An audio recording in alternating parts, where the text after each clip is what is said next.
Hello, my name is Charles Posky. I'm a nursing student here at South Alabama, and today I'm performing the Intravenous Saline lock assessment. To begin, I'm going to scan the room.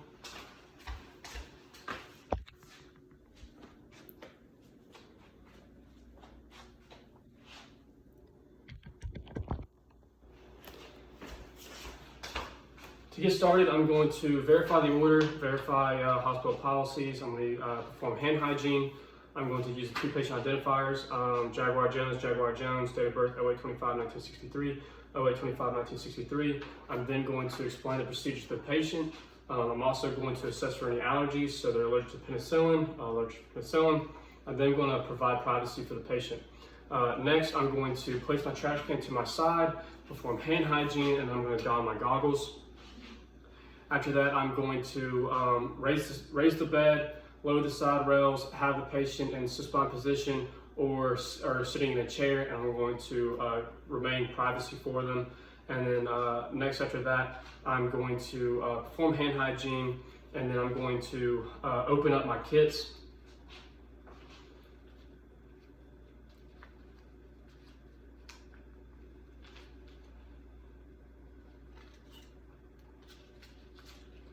After doing so, I'm then going to use an alcohol swab and clean the injection cap.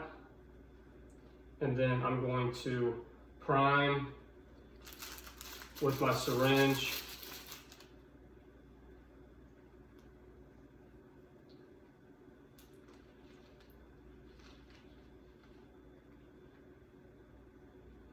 And then I'm going to prep.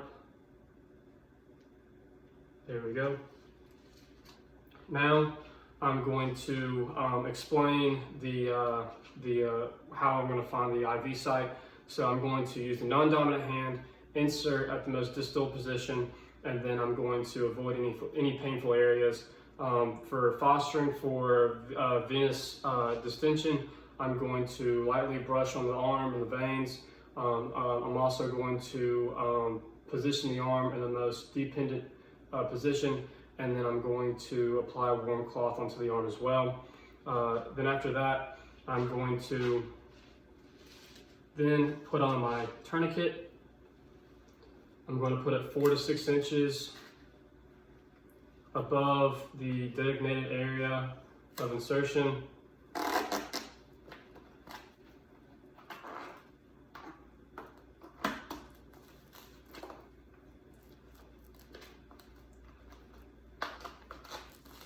And so like that.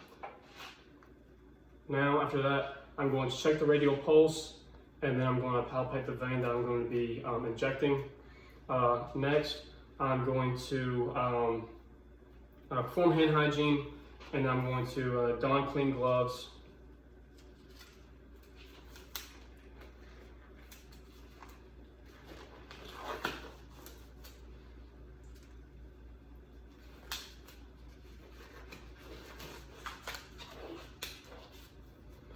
And then now I'm going to start my prepping. So I'm going to have my extension lock closer to me, so when I inject, I can just put it on.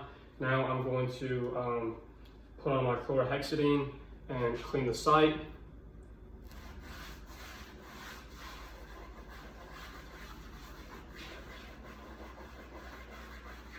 After that, I'm not going to touch it again. I'm going to throw away my chlorhexidine, and then after that I'm going to pull out my needle, and then I'm going to have the bulb up. I'm going to stretch the skin, and then I'm going to anchor the vein 1 to 2 inches above the site, and then I'm going to insert it 2 inches.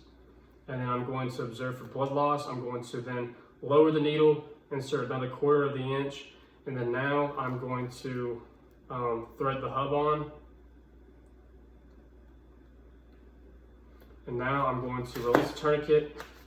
I'm going to apply pressure, 1 1/4 inches above the insertion site, and then I'm going to pull out the needle, put it in my sharps container, and then I'm going to grab my extension kit, tubing kit, and then I'm going to thread it on.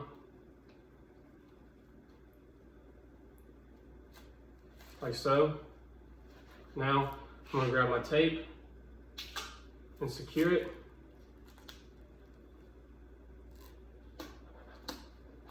After that, now I'm going to aspirate so I get blood return, and then I'm going to flush it. And while I'm flushing it, I'm going to be looking for any swelling. And then after I aspirate and swelling, I'm going to then now remove the syringe, place it in my sharps container, and then I'm going to grab my tegaderm and place it on the insertion site. And how I'm going to place it is not on the hub, but onto the site that it was injected on.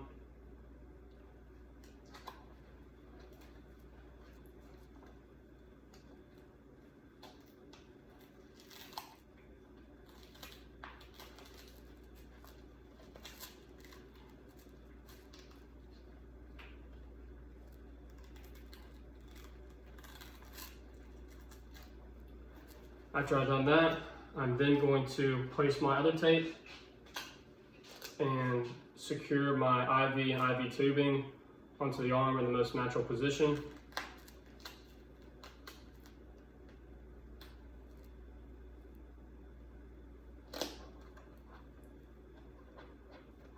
And not covering the tegaderm. And then after that, I'm going to remove my gloves,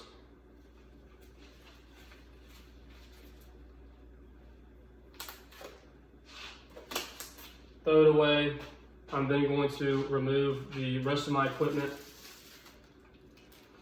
and then I'm going to perform hand hygiene. I'm then going to then label onto the tegaderm the time, date, initials, and then the gauge onto the edge of the tegaderm.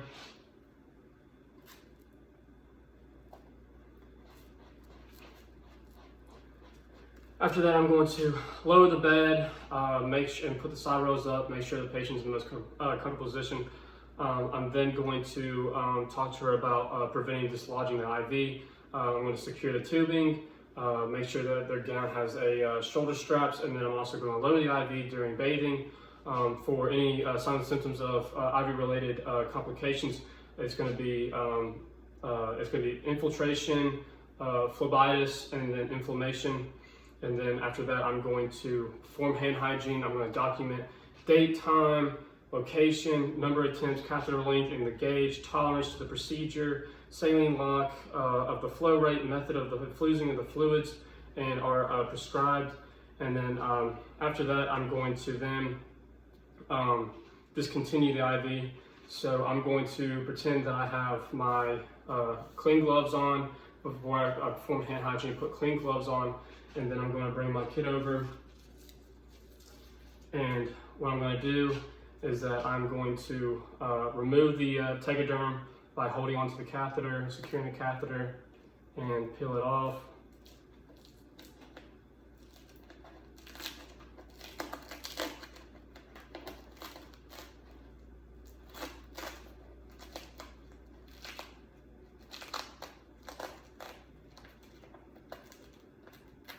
Like so, and then I'm going to throw it away, and then I'm going to take off the tape as well.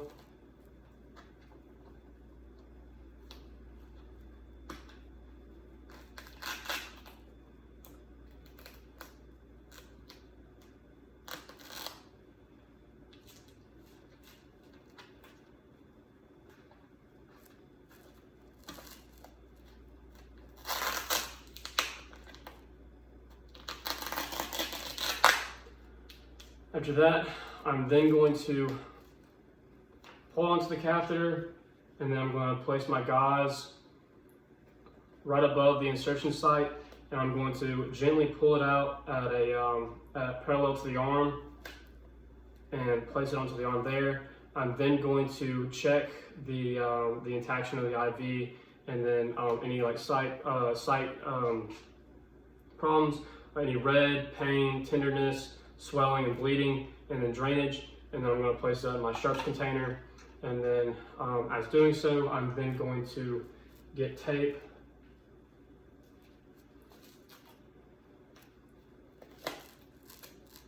and then tape down